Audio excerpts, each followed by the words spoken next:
Hey everyone, welcome back to my channel. Today I wanted to briefly talk about the new movie, Marty Supreme. If you end up enjoying this video, please consider liking and subscribing. That way I may never have as much stress in my life as Marty did in this movie. A24 has been making a lot of new movies lately, and although they're not my favorite, I wanted to check this one out because Timothée Chalamet, baby. So instead of talking about the 6 things that make a movie great, I'm just going to share my spoiler-free thoughts on the film. The plot for this movie is pretty simple. It just follows the character of Marty Mauser as he pursues becoming a professional table tennis player. And as this movie follows him, he has to overcome things on the home front with family, lots of people who don't want him to succeed, and then things on the table tennis front where he has to do his best to beat people. The problem is, Marty is a pathological liar, narcissist, user, etc., who will do whatever it takes in order to make what he wants to happen. What this does is it makes chaos constantly follow Marty around. And the result is that you are literally stressed out for this entire movie, not knowing what's going to happen next, and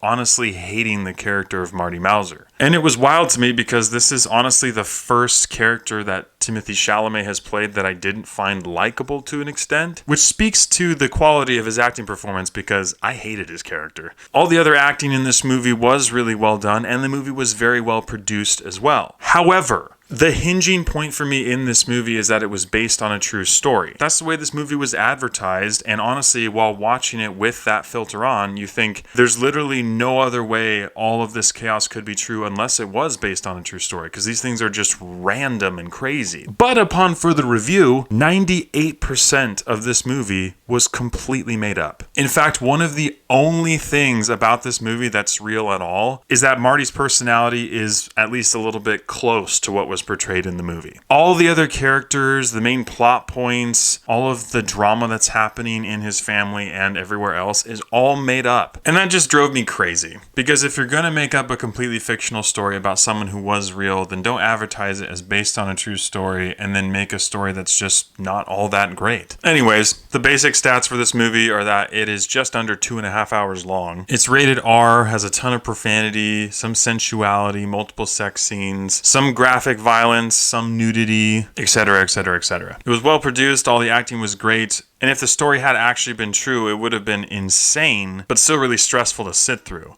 So finding out that it was totally fiction was a huge letdown, because if it's not based on a true story, the story that they created was not that great. So with all those areas considered, I have to give Marty Supreme a 6.5 out of 10. This movie checked all the boxes of a movie that was well made. It was just a story that I didn't really like all that much. And the constant feeling of stress and anxiety that you feel may have been the intention, but it didn't make watching this movie very fun. I'm not saying that you wouldn't enjoy it if you went to go see it in theaters, but just know that 98% of it is not real. Thank you so much for watching. If you've seen Marty Supreme, please let me know what you thought about it in the comments below. As always, I appreciate your love and support, and I'll catch you guys and gals in the next one.